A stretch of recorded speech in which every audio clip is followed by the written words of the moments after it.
say hello. He is my friend and elder brother. I just met Bishop today for the first time, but he is my friend and my elder brother, Pastor Jamel Lewis. I'm not too sure if after tonight I want him to be my friend. I'm with you. I really don't know. The First Lady, he's come to my house, sits on my couch, eats dinner with us, we go out. He shows himself friendly, he does. And I just don't understand someone's behavior that shows and proves themselves friendly would do something like this to his friend. But it's all right. Serving the Lord will pay off. Can you say amen? Amen. John 19, verse number 30. Forgive my voice tonight. And likewise me and I know the rest of the preachers and leaders of the house. We've been preaching all week long. And this voice is going weary, and so I'm going to try to do what I want the Lord to do with me, and I'm going to be out of your way. Can you stand very quickly? It's just one verse. I want to read it. We all heard it before. John 19 verse 30 says, when Jesus had received the sour wine, he said, it is finished. He bowed his head and gave up his spirit. Thank you so much. You may have your seats. Thank you for letting me prove to you that reading is fundamental. Can you say amen? When Jesus had received the sour wine, he said, it is finished. He bowed his head and gave up his spirit. I know, and I've been taught, that it's improper to entitle the words of Jesus when these words are self-explanatory. But for the sake of consideration, if I wanted to leave a thought with you tonight, I will leave this thought with you. The show is over. Do me a favor and express this to your neighbor and say, neighbor. Neighbor. Say, neighbor. Neighbor. The show is over. The show is over. My brothers and sisters, it is the witnesses that are around the cross who are here now, watching and have learned who Jesus really is. We've witnessed, we've heard all of the miracles he has performed, and we've seen all the signs, feats, and wonders he's able to do. But he does something, I believe, humanistically, that we as believers have a hard time grasping. He calls something to completion while he is still dealing with it. My brothers and sisters, it is the life of a believer in which we go through certain things, and then at the end of it, we look back at it and laugh because we are out of it.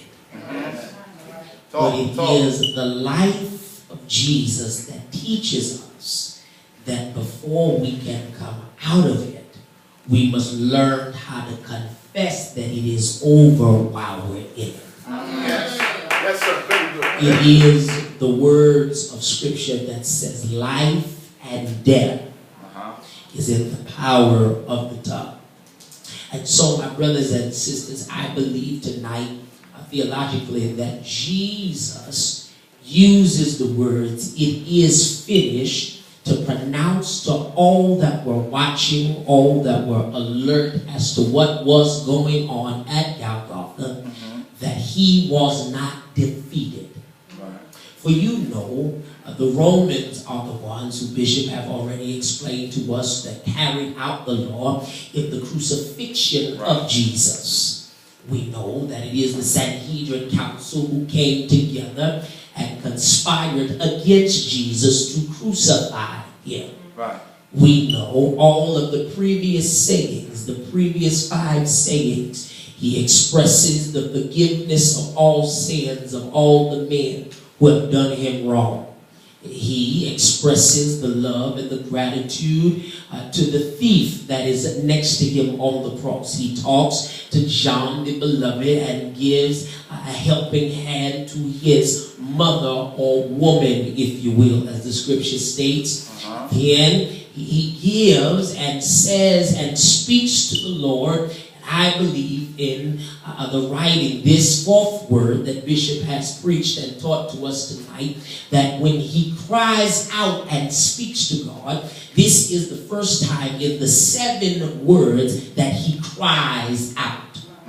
And so here it is again in the 6th word for the 2nd time, Jesus is crying out. My brothers and sisters, it behooves me to tell you that you cannot cry out properly if your ears are turned to the people that are around you. Amen. For if you remember, while he's on the cross, he's listening and have heard so many people talk while he is suffering. He has heard from the thief. He has heard from the centurion. He has even witnessed with his own eyes that the people that have traveled with him all of this time has now deserted him.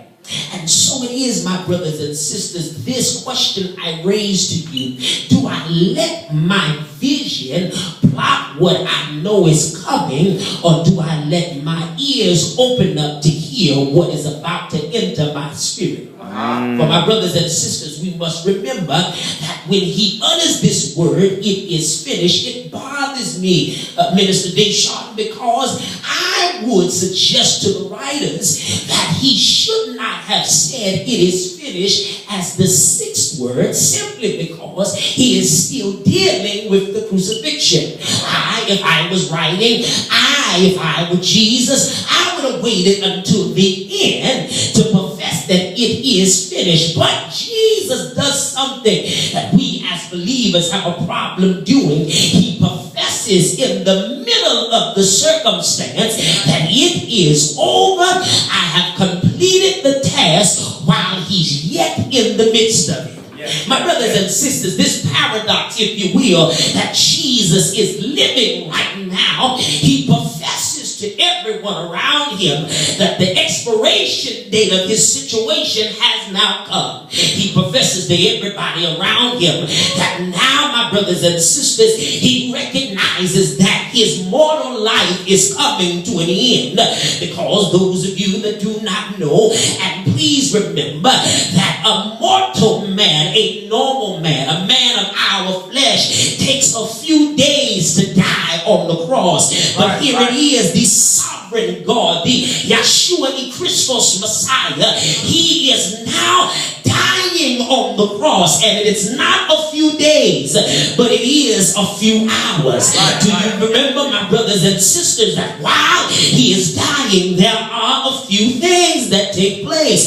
First of all, the scripture says that there is darkness over the land. If you remember in the beginning, when he states that the scripture says that it is darkness over the land, we must remember that here it is that we jump back to the book of Genesis.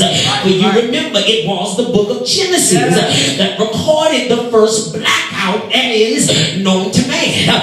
For in the beginning, God creates the heavens and the earth was without form or void, and darkness was upon the face of the deep. So here it is, my brothers and sisters, this 6th word that I bring to you tonight. The first thing I want to introduce to you, it is that God uses the darkest times of our life to show you that he is the true light of your world. And I know that's not a new car. I know it's not a new house. But my brothers and sisters, I want to profess to you today that you don't shout when everything's going good. You don't pray when everything is working in your favor. You don't fast when everything is going the way you want them to do. But it's in the dark places places of your life that you become hopeless. It's the dark places of your life that you're looking for a way out and keep searching and never find an exit. It's the dark places of your life that you look for the light and cannot find it. And so my brothers and sisters, commentators say that the Greek word eclipto that gives us the derivative word to our English word eclipse, the eclipse is now taking place. The sun is refusing to shine. My brothers and sisters, the old preacher would tell me, Pastor Jamel, that here it is, the sun has now refused to shine. The moon has now left the atmosphere and has now drained itself in blood. And the reason why the SUN cannot shine now is because the SON has hit the sky. You remember the writers of the text says, if I be lifted up from the earth, I'll draw all men unto me. Do you not know that Jesus has so much power that not only when he is lifted up, mortal man is drawn to him, but then the elements must obey. Do you remember while they're on the ship and the winds and the waves get together and start dancing, he steps out on the water and speaks to the winds and the waves and says, peace, be still. Do you not know, my brothers and sisters, that in this sixth word, when there is darkness all over the earth, some commentators, they shall state and tell me that it was dark from 12 to 3. The scripture says from 6 unto the 9th hour. So you're telling me for 3 hours it is now dark. No man can see his left or his right. No man can know his up from his down because it is dark. The only light that is around, and I'm going to my seat, is the light of the world. Come here, David. The Lord is my light and my salvation. Whom shall I fear? The Lord is the strength of my life. And whom shall I be afraid? Lord, why are you in this dark place? Some commentators say that the reason why the fourth word and the sixth word connects is because he felt forsaken, but then when darkness comes, he reflects back to the forsaken state. But look at your neighbor and tell your neighbor, I'm not forsaken. It's only a feeling.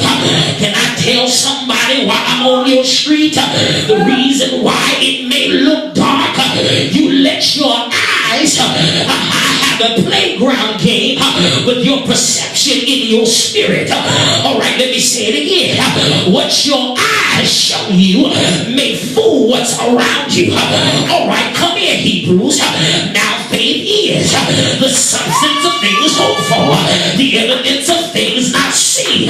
The mortal man, Jesus, is saying it is finished, hoping that his situation will come to an end. But the Christ that's on Jesus says that it is finished because the sacrifice that I've been sent to become is now coming into fruition. Here it is, my brothers and sisters. Deshaun already said it, that while he receives the sour wine.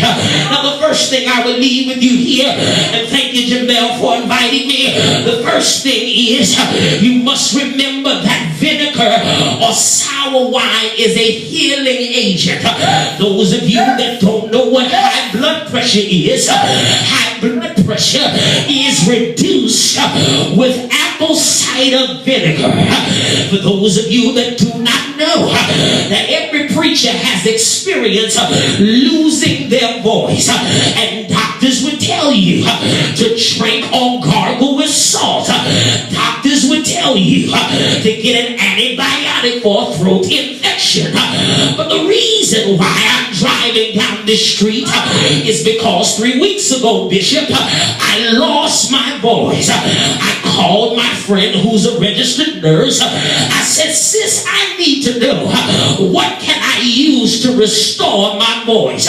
She said, Brent, drink some vinegar. I said, what? Vinegar would restore it? I jumped. did some research and discovered they showed that vinegar is a temporary relief of the soreness of pain. But if you indulge too much of vinegar, you will completely lose your voice. So what are you saying, Walston? What I'm saying is, when he has gotten to the place where he has confessed it is finished, mortal man gave him something to relieve him of the shout in his voice. Y'all will catch it tomorrow. I wonder, is there anybody in here that ever wanted to cry out, but you had something sour around you, something sour in your house, something sour on your job that tried to take your voice out? But look at your neighbor and tell your neighbor, I got to shout this thing out. Oh, y'all ain't said it. Look at your neighbor and tell your neighbor, I got to shout it out. The reason why I want to go this way is because vinegar, it relieves the pain for a temporary moment. But if you keep indulging, if you drink a numerous amount of vinegar, it will cut your vocal ability off. So what are you saying, Walston? How in the world could he shout when what they gave him was supposed to take his voice? How could he shout when what they gave him to relieve his agony ultimately tried to take him out completely? I came by to tell somebody on Rafa today that what people have tried to take you out with, God is going to use it as the catalyst, as the bridge, as the elevator, as the escalator to lift you above it. Come here, Joseph. What the devil meant for evil, God is able to turn it around for your good. Look at your neighbor and say, Shundo. Oh, y'all ain't said it loud enough. Look at your neighbor and say, Shundo. In other words, what was going to take your voice out, God's going to use it and turn it around to lift up your voice. Come here, David. Lift up your head, O ye gates, and be ye lifted up, ye everlasting door, and the King of glory shall come in. I'm going to my seat, but the first thing I would leave with you is something sour may take your voice away. Secondly, he cries out with a loud voice. Now the reason why this second cry is different from the first cry is because the first cry, when he cried, nothing left him. When he cried the first time, nothing left his body. When he cried the first time, nothing was relieved of him. If you want scripture, let's go through the New Testament. You will find in the Synoptic Gospels there is a woman who has an ailment. She grabs the hem of his garment. Now isn't it strange? Out of everybody he comes in contact with, isn't it ironic? Out of everybody he is encountering, this woman, when she grabs him, the virtue leaves his body. Here it is. The second cry is different from the first cry, not because the volume of his voice, not because of the people around. The second cry is different because when he cries, something leaves him. I did a study and found out now that the Greek word for this word or this term cry is ruah, R-U-W-A, which means to shout in jubilation, which means to shout in victory. So in other words, in the fourth word, when he cried, he might have felt defeated, but in the sixth word, when he shouts again, he shouts knowing that the victory is his. Grab your neighbor by the hand, look at him eyeball to eyeball, and tell him, neighbor, when I praised God the first time, I was unsure of the outcome, but this next praise is because he's guaranteed me total victory. When I shout this time, I have the guarantee that I'm coming out. Throw your arms around your neighbor and tell your neighbor, I got the victory. I'm out of here, y'all. He has a sour situation. He cries with a loud voice.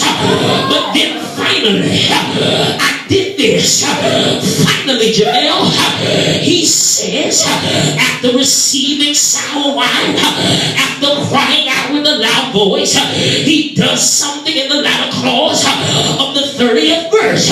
He bowed his head and gave up the ghost. Now, for some of you that don't know or have never been to a Broadway play, for those of you that don't know what happens when stars perform, when it's time to change the setting of the scene, they lower the lights, it becomes completely dark. Good God from Zion, the lights come back up and they change the scene. But at the end of the production, what they do is they lower the lights never come back up. But when they do come back up, all the characters in the production step to the front of the stage and bow. That bow means that the show is over. I stopped by to tell somebody on Saratoga Avenue that while it's dark, Jesus metaphorically steps to the front of the stage.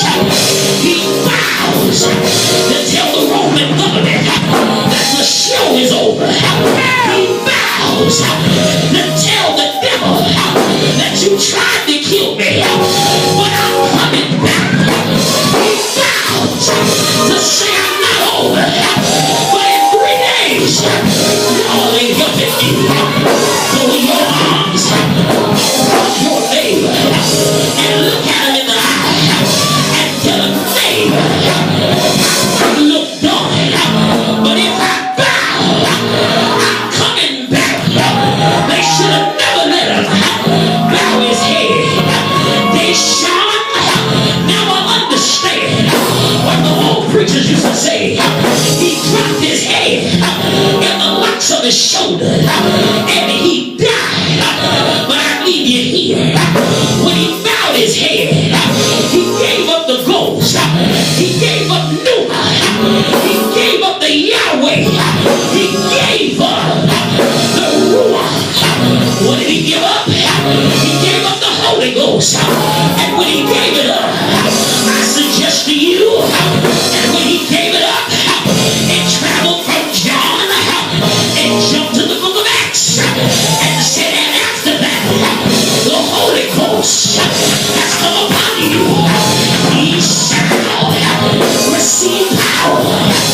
Grab your neighbor, look at him in the eye, and tell him, neighbor, I'm bowing my head, but this next shout is for the Holy Ghost. I'm going in my seat, but I'm trying to tell you, the devil took my joy, the devil took my car, he messed with my house, jacked up my marriage, messed up my kids, messed up my money. But the one thing the devil can't touch is my Holy Ghost.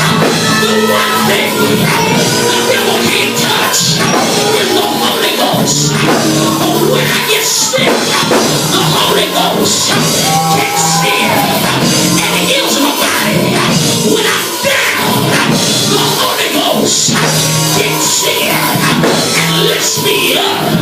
That's why when I'm at the cross, I can say, let